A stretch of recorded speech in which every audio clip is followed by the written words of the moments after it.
একটা মানুষ যদি বায়াত গ্রহণ করে তার উদ্দেশ্য হলো কলবকে জেকের জারি করে দেওয়া, অন্তরকে জেকের জারি করে দেওয়া। যে অন্তর সম্পর্কে আল্লাহ পাক সেই বলেছে যে আমি বহু জিন এবং মানুষকে জাহান্নামের জন্য সৃষ্টি করেছি, তাদের কল বা হৃদয় আছে, কলব আছে। সেই কলবের দ্বারা তারা দেখা বুঝলো না, অনুভব করলো না। কলবের চক্ষু আছে, তার দ্বারা দেখলো না, এবং কলবের কান আছে, তার দ্বারা শুনলো না। এরা চতুষ্পদ নয়, বরঞ্চ চতুষ্পদ জানোয়ার থেকে আরো অদম, আরো নিকৃষ্ট। এরাই প্রকাশ্য গোমরাহী, আল্লাহ পাক বলেছে, আমি বলিনি। উপস্থিত তরিকতে সালেকিন বৃন্দ ও মাদ্রাসায়ে মাসুমিয়া ছাত্ররা,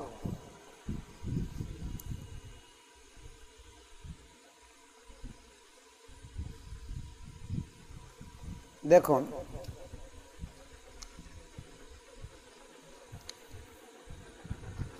আজ থেকে 20 থেকে 30 বছর আগে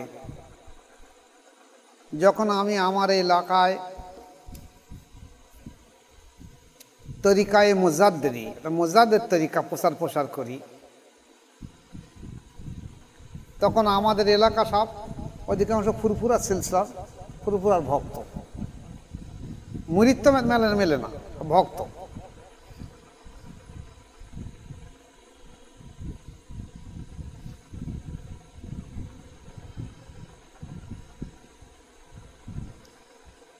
তো তারা খুব ব্যঙ্গ বিদ্রুপ আরম্ভ করে। এমনকি এলাকার বহু স্বনামধন্য আলেম, অনেকে তারা পর্দা নিয়েছে, অনেকে এখনো জীবিত আছে, তারাও দেখলাম চরম থেকে চরম বিরোধিতা আরম্ভ করল।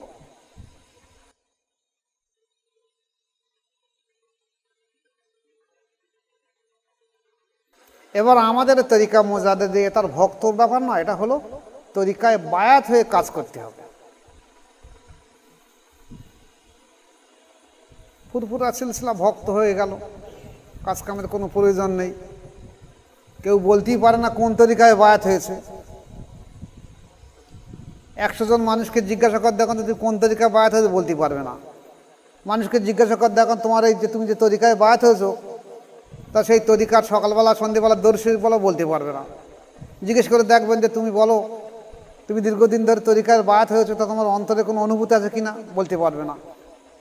এমনকি যদি জিজ্ঞাসা করা হয় তোমার পীর সাহেবের নাম কি, ও বলবে সবাই তো পীর সাহেব, আমি তো সবার কাছে গিয়ে পাগড়ি ফেলে বায়াত হয়েছি, তা আমি কোন পীরটার নাম বলছি, সবাই তো আমার পীর সাহেব। মানে মাসায় করে নির্বাচন করতে পারে না। সেই পিরিয়ডে আমাদের এই এলাকায় বহু আলেম ওলামারা বহু ব্যঙ্গ বিদ্রুপ করতে লাগলো। বিশেষ করে যখন আমি তরিকার দাওয়াতে ভাবে দিলাম, দেখো বায়াত হওয়ার পরে মানুষের অন্তর আল্লাহর জিকির জারি হয়, কলব আল্লাহর জিকির জারি হয়, এটা চরম বিরোধিতা আরম্ভ করলো। বড় বড় মাওলানা মৌলবীরা তারা এলাকায় এলাকায় জলসা করে বলতে লাগলো, দেখো এই ভাঙড় পূর্ব কাঁঠালিয়া এই দরবার শরীফ, পূর্ব কাঁঠালিয়া মুজাদ্দেদ দরবার শরীফে এরা বলে আবার নাকি কলব নাকি আল্লাহর জিকির করে। ব্যঙ্গ করে বলতে লাগলো যে আমাদের কলে পানি ওঠে আর ওদের কলে নাকি আল্লাহর জিকির করে। ব্যঙ্গ বিদ্রুপ, সবর করতে হলো। তারা বলিনি, এরা তো বলিনি, এ আলেম মাওলানা মৌলবী সাধারণ মানুষ বলিনি। আসলে মজা হলো যে কলব এমনই একটা সৃষ্টি, কলব এমনই একটা সৃষ্টি, এ সম্পর্কে বহুদিনে আলোচনা করতে হবে, তবু আজকের কিছু দিয়ে দিয়ে আবার আগামী দিন দেখা যাবে। একটা মানুষের ফিজিক্যাল বডির ভিতরে কলব বা অন্তর এমন একটা সৃষ্টি। আমার মুর্শিদ কেবলা বলতো, দেখো পৃথিবীর মধ্যে সর্ব উৎকৃষ্ট সার নুরানি জিনিস দিয়ে আল্লাহ পাক কলবকে তৈরি করেছে। সর্ব উৎকৃষ্ট সার নুরানি জিনিস দিয়ে, কেন? যেহেতু এই কলবই আল্লাহর স্থান হবে, এই কলব আল্লাহর জিকিরে শান্তি পাবে। আর এই কলবে আল্লাহ জিকির জারি হবে। আবার এই কলবি শয়তান বসে থাকে হাদিস অনুযায়ী। যদি কলব জিকির জারি না হয় তাহলে সে কলবে শয়তান বসে থাকবে। তাহলে কলবের অবস্থা এমন, আল্লাহ পাক এমন ভাবে তৈরি করেছে যে আমি সেখানে থাকবো, সে অন্তর আমার স্মরণ করবে। আর যদি সেই অন্তর আমার স্মরণ না করে, জিকির জারি না হয়, তাহলে আমার চরম দুশ্মন শয়তান সেখানে থাকবে। তাহলে কলবকে আল্লাহ পাক এমন ভাবে করেছে, হয় আল্লাহ থাকবে না শয়তান থাকবে। তাহলে এই সাধারণ মানুষ যারা এইসব ব্যঙ্গ বিদ্রুপ করে বা আলেম ওলামারা যারা করেছে বা করে, আসলে এরাও জানে না এদের কলবে শয়তান বসে গেছে। শয়তানের প্ররোচনায় ওরা করছে না। ফলে ব্যক্তিগতভাবে তাদের দোষ দিয়ে কোনো লাভ নেই, বরঞ্চ তাদেরকে দাওয়াত পৌঁছে দেওয়া দরকার ছিল। আমি সেই লক্ষ্য নিয়ে দীর্ঘদিন আমার উপর যা জুলুম অত্যাচার হয়েছে, তার মাধ্যম দিয়ে আমি দাঁড়িয়েছিলাম চুপচাপ অটল হিসেবে, যে আল্লাহ পাক হয়তো একদিনে অটল হিসেবে দাঁড়িয়ে থাকলে একদিন হয়তো হক জিন্দা হয়ে যাবে। আজকে দেখছি মানুষ শত শত না হাজারে হাজারে মানুষ আসছে, বায়াত হচ্ছে, পুরুষ এবং স্ত্রী, এবং 100 জনের মধ্যে 99 জন বলছে যে হ্যাঁ আমি বায়াত গ্রহণ করার পরে আমার সত্যিকারে আমার অন্তর বা কলব আল্লাহ জিকিরে জারি হয়েছে। এখন আসুন আলোচনা বিস্তারিত করতে গেলে কলব সম্পর্কে আল্লাহ পাক কি বলেছে, কোরআন শরীফ সূরা এসেছে 114টা। এই 114টা সূরার মধ্যে 124 জায়গায় কলব সম্পর্কে বলা হয়েছে। এখন মজার জিনিস দেখেন, এই যে সূরা আরাফের 179 নম্বর আয়াতে একটা আল্লাহ পাক বলছে কি, বিসমিল্লাহির রহমানির রহিম, ওয়ালাকাদ যারানা লি জাহান্নামা কাসীরাম মিনাল জিন্নি ওয়াল ইনসি লাহুম কুলুবুন লা ইয়াফকাহুনা বিহা ওয়া লাহুম আয়ুনুন লা ইউবসিরুনা বিহা ওয়া লাহুম আযানুন লা ইয়াসমাউনা বিহা উলাইকা কাল আনআমি বাল হুম আযাল্লু উলাইকা হুমুল গাফিলুন। কি বলছে আল্লাহ পাক, যে আমি তো বহু জিন ও মানুষকে জাহান্নামের জন্য সৃষ্টি করেছি। জাহান্নামের জন্য কাকে? বহু জিন আর মানুষকে। কারণ জান্নাত আর জাহান্নাম একমাত্র মানুষ আর জিন জাতির জন্য, আর কারোর জন্য না। তাহলে জাহান্নামে যাবে মানুষ জিন, জান্নাতে যাবে মানুষ জিন। তাহলে বহু জিন আর ইনসান জাহান্নামে যাবে। তাই আল্লাহ পাক বলছে আমি তো বহু জিন ও মানুষকে জাহান্নামের জন্য সৃষ্টি করেছি। তাদের কল বা হৃদয় আছে, সেই ব্যক্তিদের তাদের হৃদয় আছে বা কলব আছে, কিন্তু তার দ্বারা তারা উপলব্ধি করে না। তাদের চক্ষু আছে, এই চক্ষু নয়, কলবের চক্ষু। তাদের চক্ষু আছে, তার দ্বারা তারা দেখে না। এবং তাদের কর্ণ আছে, এ কর্ণ নয়, কলবের কান। কর্ণ আছে, তার দ্বারা তারা শ্রবণ করে না। এবং আল্লাহ পাক কি বলেন, ওরা পশুর ন্যায়, ওরা পশুর ন্যায়, পশু, চতুষ্পদ জানোয়ার। এছাড়া আল্লাহ পাক বলেন বরং ওরা আরো অধিক ক্ষতিগ্রস্ত, আরো খারাপ। চতুষ্পদ জানোয়ার থেকে খারাপ, আরো বেশি পথভ্রষ্ট। ওরাই গাফিল, যাদের কল থাকতেও তারা কল সম্পর্কে জানলো না, বা তার দ্বারা কোনো উপলব্ধি করলো না, শুনলো না, বুঝলো না, দেখলো না। আসুন, এটা তো আমার কথা নয়, এটা কোরআনের কথা। যদি কোনো ব্যক্তির কল জারি না থাকে, জিন্দা না থাকে, কলবে চোখ দিয়ে সে যদি না দেখে, কলবে কান দিয়ে যদি না শোনে, আর কি কলবের মুখ দিয়ে যদি সে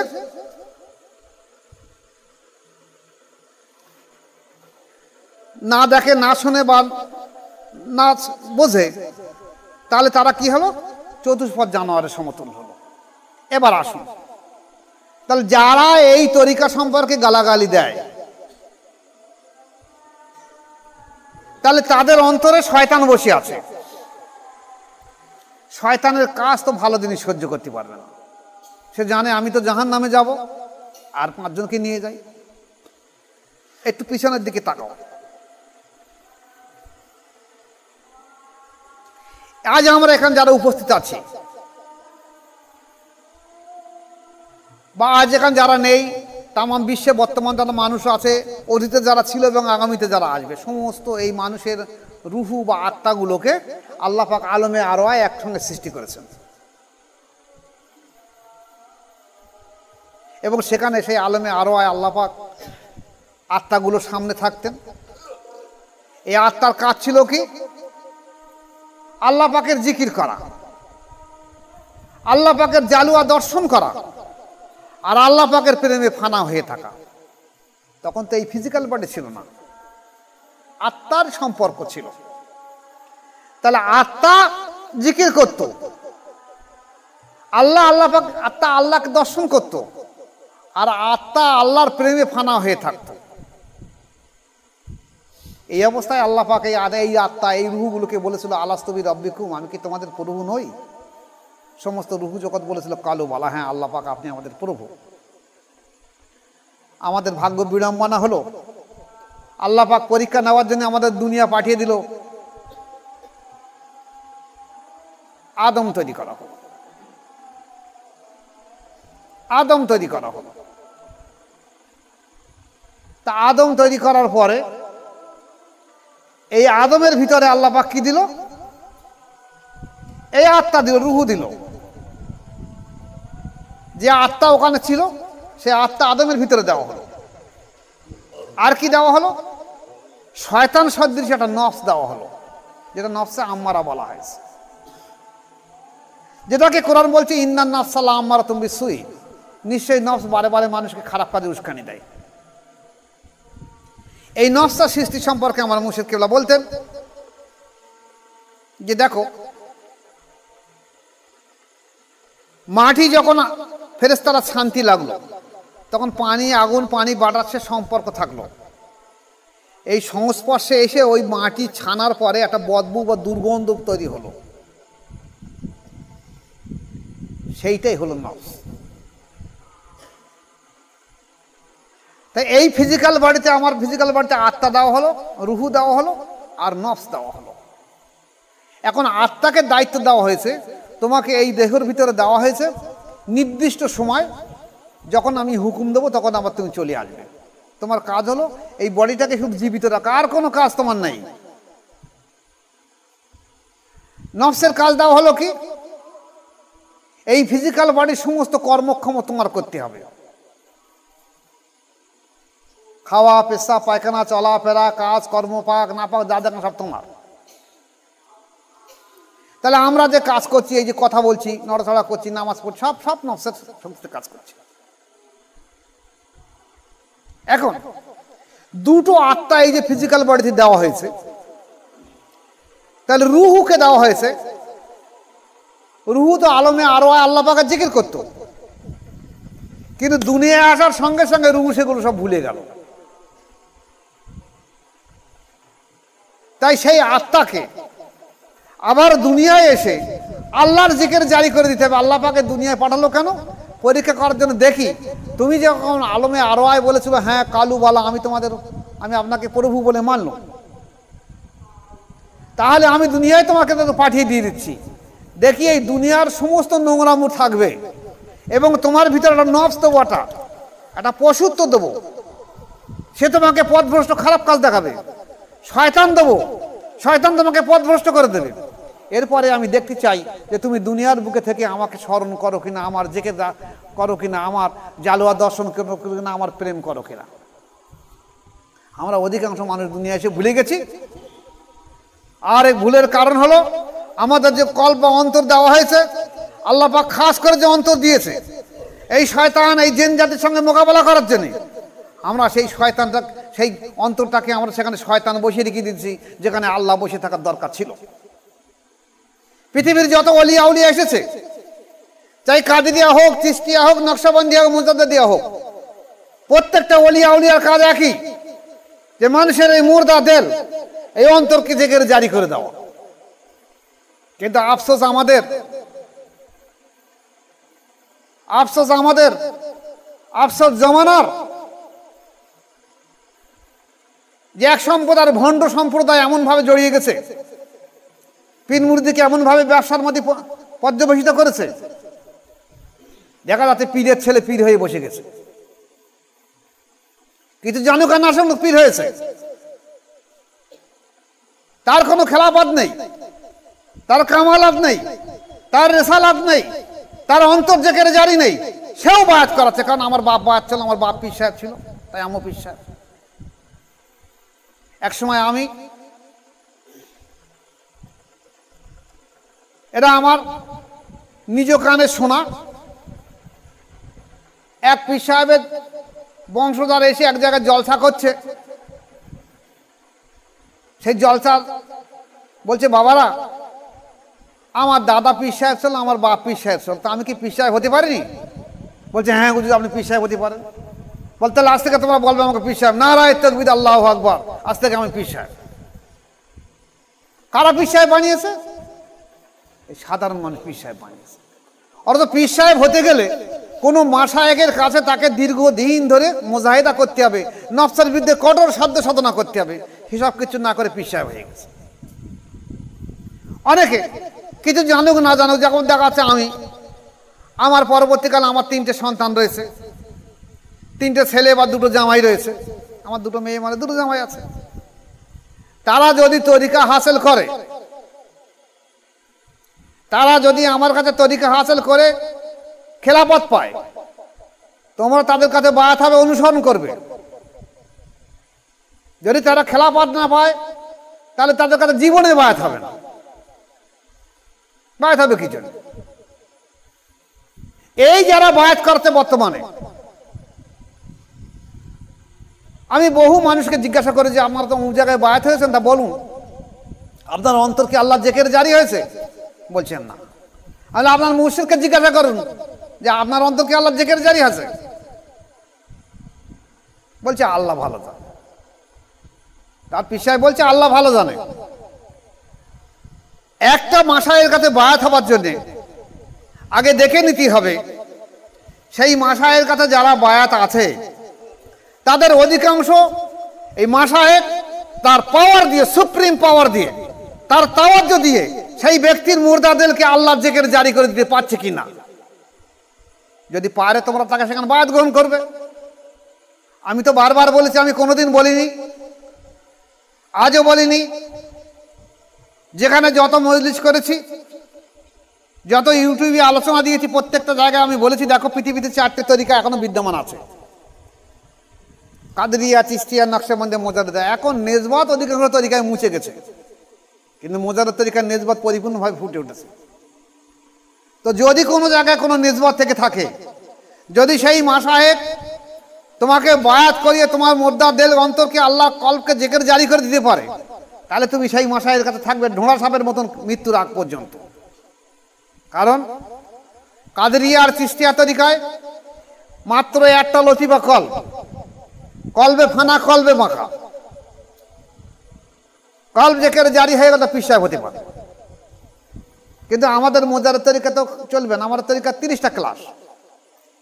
এই কলবে ফানা, কলবে মাখা যদি আমার তরিকা হতো, আমি অন্তত 1 লক্ষ পুরুষ এবং মহিলাকে খেলাফত দিতে পারতাম। 1 লক্ষ, আমার কাছে অন্তত 1 লক্ষ মানুষ আছে যাদের কলব জেকের জারি আছে।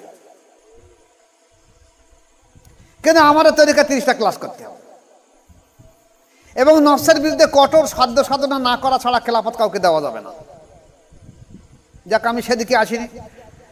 তাহলে আমার বক্তব্য হলো, একটা মানুষ যদি বায়াত গ্রহণ করে, তার উদ্দেশ্য হলো কলবকে জেকের জারি করে দেওয়া, অন্তরকে জেকের জারি করে দেওয়া। যে অন্তর সম্পর্কে আল্লাহ পাক সেই বলেছে যে আমি বহু জিন এবং মানুষকে জাহান্নামের জন্য সৃষ্টি করেছি, তাদের কলব বা হৃদয় আছে, কলব আছে। সেই কলবের দ্বারা তারা দেখা বুঝলো না, অনুভব করলো না। কলবের চক্ষু আছে, তার দ্বারা দেখলো না, এবং কলবের কান আছে, তার দ্বারা শুনলো না। এরা চতুষ্পদ নয়, বরঞ্চ চতুষ্পদ জানোয়ার থেকে আরো অদম, আরো নিকৃষ্ট। এরাই প্রকাশ্য গোমরাহী। আল্লাহ পাক বলে, আমি বলিনি। এ কথা আমি বলি তো কিয়ামত হয়ে যেত।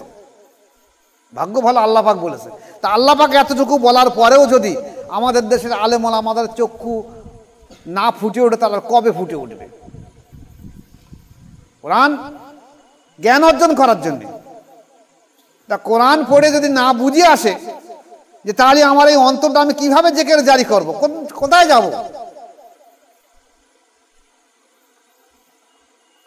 যে কোনো জায়গায় যে কোনো তরিকায় বাত হতে হবে। এই না করা যে দেখো হ্যাঁ অমুক বংশের পীর সাহেব ছিল, তার ছেলে পীর সাহেব, তার ছেলে পীর সাহেব, তার ছেলে পীরজাদা, তার ছেলে পীরজাদা, আমি সেখানে এক জায়গায় বায়াত হবো। আগে বায়াত হওয়ার পরে দেখিনি, তার জিজ্ঞেস করতে হবে যে আপনার কাছে যারা বায়াত গ্রহণ করছে আপনি বলুন যে যত লোক বায়াত হচ্ছে তার অধিকাংশ মানুষ কি তার অন্তরে জিকির জারি হচ্ছে? আপনি কি তাদের করতে পারছেন? আপনার অন্তর কি আল্লাহর জিকির জারি আছে? যদি থাকে তাহলে বায়াত করার মতো সর্বনাশ করাবেন না, সমাজটাকে পথভ্রষ্ট গোমরাহি করে দেবেন না। কিন্তু আজকে আমরা বড় আফসোস যে সমাজে মানুষ জানে যে বায়াত হতে এবং অন্তর জিকির জারি করতে হবে, অন্তরের জিকিরটা জারি বলে ভুলে গিয়ে এখন মানুষ জানে বায়াত হতে হবে, পীর ধরতে হবে, এইটা জেনেছে। তা পীর ধরতে হবে, চলো যাই, সেখানে কিছু আছে কি না আছে সব দেখলে দেখছে না, বলে সে নামে তালপুকুর, তাতে পানি থাকে না, তবু তো তালপুকুর, ঘড়ি বুড়িলি পড়ে না, তবু বলছে তালপুকুর। বরঞ্চ এই ওলামা সম্প্রদায় বা এই পীর সাহেব বা পীরজাদারা কি করছে, যেখানে সত্য আছে সেখানে মুছে দেওয়ার চেষ্টা করছে। কেন করছে? এরাও দোষী নয়, এদেরও অন্তরে শয়তান বসে আছে। এই শয়তান বসে থাকার কারণে এরা সত্যটাকে মুছে দিতে চাচ্ছে যে মানুষ জাহান্নামে যায় তাও যাক, তবু আমার কাছে আসুন। যেন সত্যের সন্ধান না পায়, সত্যের সন্ধান পালে আমাদের সব মিটে যাবে।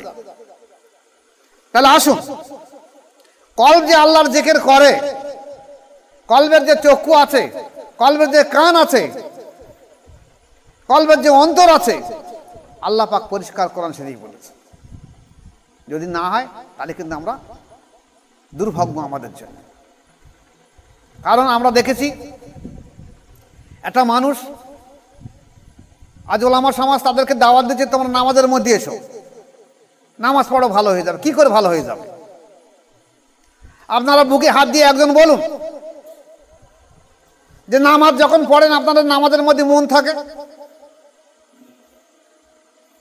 আপনি যখন মোবাইল দেখেন তখন আপনার মন কোনো দিকে যায় না, যখন ইউটিউব দেখেন কোনো দিকে মন যায় না, যদি কোনো ব্যক্তি সিনেমা বা যাত্রা গান বাজনা দেখে তার মন অন্যদিকে যায় না, যখন সে বাজারঘাট করে মন অন্যদিকে যায় না, নামাজ পড়ার সঙ্গে সঙ্গে তার মন অন্যদিকে চলে যায়, আর মন যেখানে থাকে না। তখন সে হিসেব নিকেশ করে নামাজের মধ্যে দাঁড়িয়ে দাঁড়িয়ে। কেন? আরে এ তো শয়তান আল্লাহ পাকের কাছ থেকে চেয়ে এনেছে। যখন আল্লাহ পাক আদম সৃষ্টি করলো তখন আল্লাহ পাক আদম সমস্ত ফেরেশতা মণ্ডলীকে বলে, দেখো এই ফেরেশতা মণ্ডলী,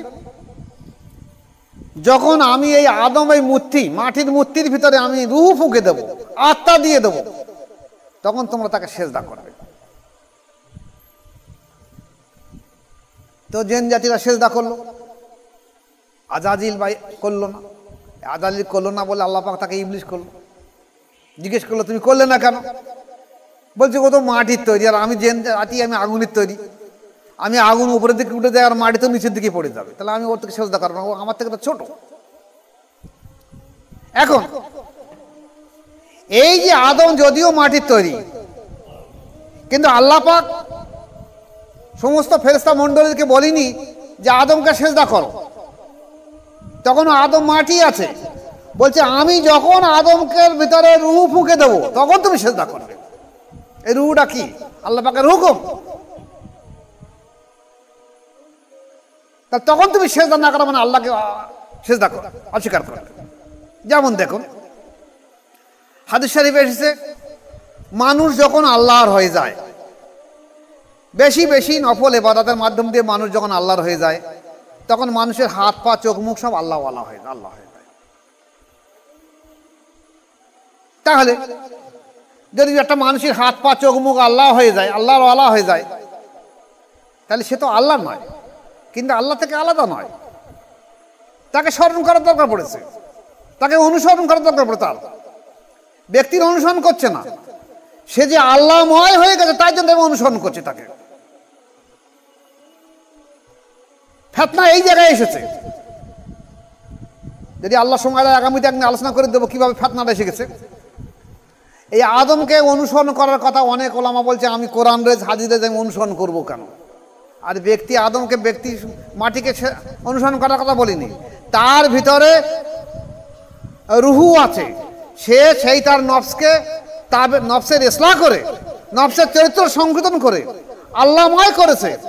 সে একটা মাসায়ের কাছে বাদ হয়েছে, হয়ে তার অন্তর জেগে জারি করেছে, নফসের তাজকিয়া করেছে, নফসে আম্মারা চরিত্র সংশোধন করেছে, নফসে লমা, নফসে মুলেমা, নফসে মুতমাইন্না করেছে।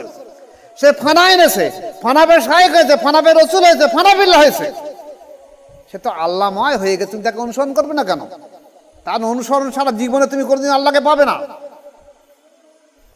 তুমি এই নামাজ পড়ো, সারা জীবন ধরে নামাজ পড়বে, নামাজে তোমার মনে একাগ্রতা আসবে না যতক্ষণ পর্যন্ত তোমার ফানা বাঁকা না হয় পরিপূর্ণ। আপনারা বলুন, যারা নিষেধ তাকে কাজ করেন তারা অনেক সময় দেখা যাচ্ছে নামাজের মধ্যে মন থাকছে না। নফসে আম্মারা চরিত্রের মধ্যে দেখা যাবে অর্ধেক অর্ধেক সময় মন থাকবে, অর্ধেক অর্ধেক সময় থাকবে না। তারপর নফসে লমা, নফসে মুলহেমা, নফসে মুতমাইন্না যখন আসবে তখন দেখা যাবে অধিকাংশ সময় নামাজের মধ্যে মন একাগ্রতা থাকবে। কিভাবে থাকবে? যে তার লতিফার দিকে খেয়াল করে নামাজে আদায় করবে। আকিমুস সালাত আলি জিকরি, আল্লাহ পাক বলেন আমার স্মরণের মাধ্যম দিয়ে নামাজ কায়েম করো। এখন আমরা বলছি কি নামাজ আল্লাহর স্মরণ, নামাজ স্মরণ, তো আপনি নামাজের মধ্যে থাকলেন কোথায়? আপনি তো নামাজের নিয়ত বাদে আপনার দোকানের মুদিখানার দোকানে হিসেব করছেন। কোথায় দেখা যাচ্ছে আমার সেই মাঠে ছাগল বাঁধা আছে ধানের ধারে, গরু বাঁধা আছে সেই ধানের ধারে, সেই করার চিন্তা আছে যদি বাবা ঘোঁটা উপড়ে যায় তা লোকে গালাগালি দেবে। যদি কারোর বাচ্চা কাচ্চা হসপিটালে ভর্তি থাকে তার মন সেদিক চলে যাবে। যদি কারোর বাড়ি বাচ্চা অসুস্থ থাকে তার মন সেদিক চলে যাবে। যদি কারোর চাল না থাকে তার ওইদিক চলে যাবে। যদি কেউ দেনাদার থাকে, মনে করে দেনদার এক্ষুনি পাওনাদার এসে চাবে, তখন তার মন সেদিক চলে যাবে। তাহলে নামাজটা পড়লো কোথায়? সেটা নামাজের মধ্যেই করেছে। জিন্দেগি তার নামাজ আল্লাহ দরবারে কবুল হবে না। যদি একটা রাকার নামাজ সহি সালামতে দুনিয়া থেকে মুক্ত হয়ে ইবাদত করতে পারে, একটা রাকার নামাজ তার জন্য যথেষ্ট হয়ে যাবে। কিন্তু কঠিন কাজ, এটা কঠিন কাজ। সে তার সবকে খেয়াল রেখে দেবে, লতিফা পরিপূর্ণভাবে আল্লাহ আল্লাহ জিকির করবে, বা লা ইলাহা ইল্লাল্লাহ মুহাম্মদ রাসূলুল্লাহ জিকির করবে। আমাদের মোজার তরিকায় বলা হয়েছে কলব থেকে ফানাবের সুলতান নালকার পর্যন্ত যে আল্লাহ আল্লাহ জিকির করাতে হবে। তারপর ফানাবের রসুলের পর থেকে নফিয়েজ বাজার জিকির লা ইলাহা ইল্লাল্লাহ জিকির করাতে হবে। তাহলে এর আগে যদি সে নামাজ কায়েম করে তখন তার লতিফাগুলো আল্লাহ আল্লাহ করবে। এরপরে যদি সে নামাজ কায়েম করে তার লতিফাগুলো লা ইলাহা ইল্লাল্লাহ, তিনবার লা ইলাহা ইল্লাল্লাহ বলবে, একবার মুহাম্মদ রাসূলুল্লাহ সাল্লাল্লাহু আলাইহি ওয়াসাল্লাম বলবে। এইবারে সে সেই লতিফার দিকে খেয়াল দেখে না, একাগ্রতার সঙ্গে নামাজ আদায় করবে। যদি তার লতিফার দিকে বেখেয়াল হয়ে যায় তার নামাজ জীবনে সে একাগ্রতা আনতে পারবে না। এবং এই লতিফা আনতে গেলে দেখা যাবে তাকে পরিপূর্ণ তাওয়াজ্জুহ ফয়েজের দরকার রয়েছে। আর এই তাওয়াজ্জুহ ফয়েজ মুর্শিদ ছাড়া জীবনেও সম্ভব নয়। কেউ যদি মনে করে থাকে যে আমার মোবাইল ব্যাটারিতে চার্জ নেই, আমি ওই চার্জারে না লাগিয়ে আমি এমনি রেখে দেবো, মোবাইল আমার চার্জ হয়ে যাবে, জিন্দেগিও হবে না। এতে আবার সে প্লাক জমে, ওই প্লাকে জমিয়ে দিতে হবে, তারপরে মোবাইল চার্জ হবে। তা আপনি যদি আপনার কলবকে কোনো মাশায়েখ বা মুর্শিদের সঙ্গে সম্পর্ক না তাআল্লুক করে জুড়ে দেন, তাহলে জীবনে কোনো সময় আপনার অন্তরে কোনো সময় তাওয়াজ্জুহ ফয়েজ আসবে না। তাই আজকের যদি যেসব আলেম ওলামা, মাওলানা, মৌলভী, পীরজাদা, পীর সাহেব, যারা সাধারণ মানুষ, যারা আমাদের ব্যঙ্গ বিদ্রুপ করে, তাদের দিকে না তাকিয়ে আমাদের উদ্দেশ্য হলো একটাই, যে বেশি বেশি পরিমাণে মানুষকে দাওয়াত পৌঁছে দিয়ে মানুষের মুর্দাদেরকে জিন্দা করে দেওয়া। এই দায়িত্বটা আমাদের উপরে এসে গেছে। যেখানে দেখা যাচ্ছে আমাদের দেশের তবলিগ জামাতা বলছে আমাদের দায়ী হল প্রত্যেকটা মানুষের কাছে দাওয়াত পৌঁছে দেবো। কিসের দাওয়াত পৌঁছে দেবে? ইলিয়াস রহমতুল্লাহ বলছে অন্তর জায়গায় দাওয়াত পৌঁছে দেওয়ার কথা বলা হয়েছে। এখানে দুনিয়ার কোলাহলে হবে না বলে বাধ্য হয়ে তোমাদের বলা আছে দূরবর্তীকে কোনো একটা মসজিদকে সেখানে বসে জেকের তসবিহ মুরাকাবা করো, তোমার অন্তর জেকের জারি হবে। এরা সে পথ ভুলে গিয়ে এখন মনে করেছে কি মানুষের নামাজ জানলে আমাদের উন্নতি হবে। কি উন্নতি হবে? হয়েছে টাকা। আরে বিচার হবে তো অন্তরে। সব ওলামা এই কথা বলে, সব মানুষ এই কথা জানে। যে মানুষের বিচার হবে অন্তরের। অন্তর মানে কল, বাংলায় বলা আছে অন্তর, আরবিতে বলা আছে কল। তা সে কলবের যখন বিচার হবে, তা কল যদি নোংরা থাকে তাহলে কি হবে? তা মানুষ বিচার করলো না যে মানুষ যখন কোনো গুনহার কাজ করে, আল্লাহ রাসূলের মতে মানুষ কোনো গুনহার কাজ করে, সঙ্গে সঙ্গে সে পাঁচটা ইন্দ্রিয়, হাত পা চোখ মুখ ত্বক, পাঁচটা ইন্দ্রিয় দ্বারা, ছটা রিপুর দ্বারা যদি কোনো গুনার কাজ করে, সঙ্গে সঙ্গে সেই গুনাটা তার কলবে একটা কালো দাগ পড়ে যাবে। আমি হাত দিয়ে গোনা করেছি, তাহলে দাগ পড়েছে আমার কলবে। চোখ দিয়ে গোনা করেছি, দাগ পড়েছে কলবে। পা দিয়ে গোনা করেছি, দাগ পড়েছে কলবে। কান দিয়ে গোনা করেছি, দাগ পড়েছে কলবে। নাক দিয়ে গোনা করেছি, দাগ পড়েছে কলবে। তাহলে যাই করি আমি, কলবে দাগ পড়েছে, গোনা পড়ছে। সেই কল, যে কলবে আল্লাহর স্থান, যে কলবে শয়তানের স্থান, সেই কল কালো হয়ে হয়ে হয়ে এমন এক সময় এসে যাবে, অন্ধকার হয়ে যাবে। যেমন দেখা যাচ্ছে, আমরা ওই আগেকার হারিকেন দেখেছেন তো, হারিকেনের সেই কাঁচগুলো যদি না মশায় 2 দিন 4 দিন 6 দিন 10 দিন জ্বালানো হয়, দেখা যাবে কালো হয়ে যাবে। হারিকেন জ্বলবে, কিন্তু ওর আলোয় বাইরে আপনার কোনো উপকার হবে না, অন্ধকার হয়ে থাকবে। আবার পরিষ্কার করলে হবে। তো সেই পরিষ্কার করার মন্ত্র হলো মুর্শিদ। এমনি জিকির করলে জীবনে কোনো সময় কলব আল্লাহ জিকির জারি হবে না।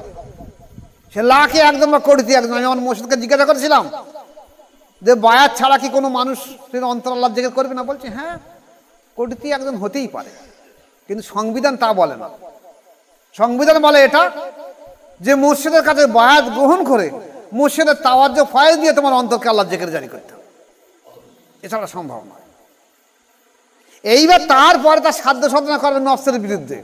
তা সে কোথায় কিছু না, শুধু বলছে নামাজে আসো, নামাজে এসো, নামাজে এসো। আরে নামাজ একটা মানুষ পড়ছে, তার মন নামাজে 1 সেকেন্ড নেই। যে ইমাম বলছে ওর নামাজে মন 1 সেকেন্ড নেই। যে হাফেজ কারি মাওলানা মুফতি বলছে ওর নামাজে মন 1 সেকেন্ড নেই। তাহলে এই নামাজ পড়ে তার কি কল্যাণ হবে? আল্লাহ রাসূলের মধ্যে নামাজে আমার চোখের শীতলতা আনে, নামাজে আমার অন্তরের শান্তি আনে। তাহলে নামাজে কি দেখলো যে চোখে শীতলতা আনতেছে? নামাজের কি অনুভব হয়েছে যে অন্তরের শান্তি এসছে? যদি সময় পাই দর্শন সম্পর্কে, নামাজের দর্শন সম্পর্কে আরেকদিন আলোচনা করে দিয়ে দেবো। তাহলে এখন আমাদের লক্ষ্য কি? প্রত্যেকটা মানুষের কাছে দাওয়াত পৌঁছে দেওয়া। যারা বায়াত হয়েছো তারা তসবিহ জিকির মোরাকাবা নামাজ সঠিকভাবে করতে থাকো। কোনো রকম গড়িমসি করো না। মৃত্যুর আগ পর্যন্ত তসবিহ জিকির মোরাকাবা নামাজ করতে হবে, এটা যেন লোক খেয়াল থাকে। নামাজ মৃত্যুর আগ পর্যন্ত ছাড়া যাবে না। যেভাবে যে অবস্থা থাকে সেইভাবে নামাজ আদায় করতে হবে। নামাজের কোনো রকম ছাড় নেই, জিকিরের কোনো ছাড় নেই, তসবিহর কোনো ছাড় নেই, মোরাকাবার কোনো ছাড় নেই। যদি শুয়ে মোরাকাবা করতে তাও করতে হবে, শুয়ে তসবিহ করতে তাও করতে হবে, শুয়ে জিকির করতে তাও করতে হবে, শুয়ে নামাজ পড়তে তাও পড়তে হবে। মৃত্যুর আগ পর্যন্ত কোনো রকম তসবিহ জিকির মোরাকাবা নামাজের ছাড় নেই। সে খেলাফত পাক আর না পাক, খেলাফত পালেও তার ছাড় নেই। সাধারণ মানুষ তবু কখনো ভুলে যেতে পারে, কিন্তু খেলাফত পাওয়া তো তাদের বলার সম্ভব না। তাদের সর্বসময় খেয়াল রেখে দিতে হবে। তাহলে আমরা যদি একটা মানুষকে দাওয়াত দিয়ে তুলে আনতে পারি, তাহলে সে যে ব্যক্তি কোনো জায়গায় বায়াত গ্রহণ করে অন্তর জিকির জারি হবে তাহলে তার যতটা সওয়াব হবে ততটা সওয়াব আমার আমল নামায় আসবে। আবার সে যাকে দাওয়াত দেবে তার যতটা সওয়াব হবে তার ততটা সওয়াব আমার আমল নামায় আসবে। তাহলে সাদগায়ে জারিয়া আমি কবরে শুয়ে শুয়ে পাবো। তাহলে আমার দায়িত্ব হলো প্রত্যেকটা মানুষকে হাতে না ধরে পায়ে ধরে মানুষকে দাওয়াত পৌঁছে দেওয়া, যে তুমি যে কোনো এক জায়গায় বায়াত গ্রহণ করো, যেখানে নিসবত আছে, যেখানে সেখানে যেও না, পথভ্রষ্ট গোমরাইদের কাছে যেও না। বড় জামা পরে দেবা আর পাগড়ি আর বড় টুপি পরে থাকলে যে বিশ্বাস হবে তা নয়।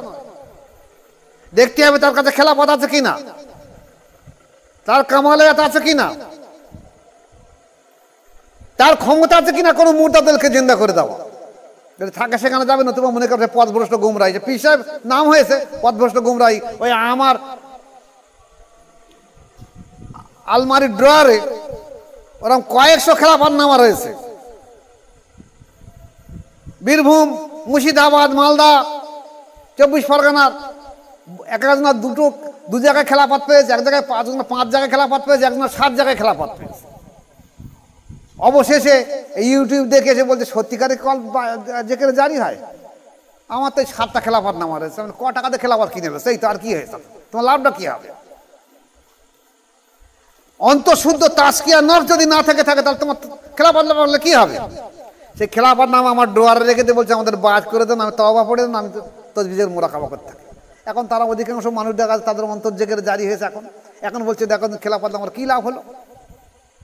তাহলে যদি কেউ মনে করে আমি খেলাফতটা কিনে নেবো, কারণ অনেক ব্যক্তিও আছে টাকার লোভে সব বিক্রি করে দেবে, দুনিয়াদার আসতো মানুষের দুনিয়ার বুকে, আর অনেক দুনিয়াদার পথভ্রষ্ট আছে, তারা ওদের টাকার লোভে কিনে নেবো, আর ওদেরকে টাকার লোভে বিক্রি করে দেবো, আর তারাও টাকার লোভে দেয় আমিও পিছিয়ে হবে, এই দেখো খেলাফত নামা, ওরা আমার ড্রয়ারে রয়েছে, ও মাথা কামাতে দরকার নেই।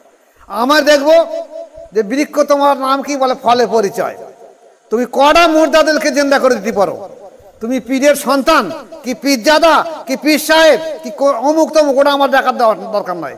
আমার দেখার দরকার তুমি মুর্দাদেরকে জিন্দা করে দিচ্ছ কিনা, নতুবা তুমি ভণ্ড পথভ্রষ্ট গোমরাহি। তুমি তোমার ক্ষমতা নেই, দায়িত্ব নেই, তুমি তো আমাকে জাহান্নামে নিয়ে যাবে। যদি আমার অন্তর জেকেরে জারি না হয়, যদি আমার নফসের তাজকিয়া না হয়, তাই আমি অবশ্যই জাহান্নামে হব। আল্লাহ পাক তো পরিষ্কার বলেছে, উলাইকা বালা নাম বালু আজাল্লু, তারা চতুষ্পদ জানো না, তার থেকে আরো অধম তারা। সেই মুর্দাদেরকে জিন্দা করে দেবে যে দেবে, সেই হলো আমার মহামানব, সে হলো আমার মুর্শিদ, যেই হোক কিনা কেন, সে কাদেরিয়া হোক, চিস্তিয়া হোক, নকশবন্দিয়া হোক, মোজাদ্দেদি হোক। সে যদি ধনী মানুষ হয়, গরিব মানুষ হয়, সে যদি বেশি লেখাপড়া নাও জানে, তাও বি আচ্ছা, দেখতে হবে সে আমার মুর্দাদেরকে জিন্দা করে দিতে পারছে কিনা। আল্লাহ পাক আমাদের উপর তৌফিক দেন, যে আমল করা। ওমা আলাইনা ইল্লাল বালাগ। আসসালামু আলাইকুম ওয়া রাহমাতুল্লাহি ওয়া বারাকাতুহু।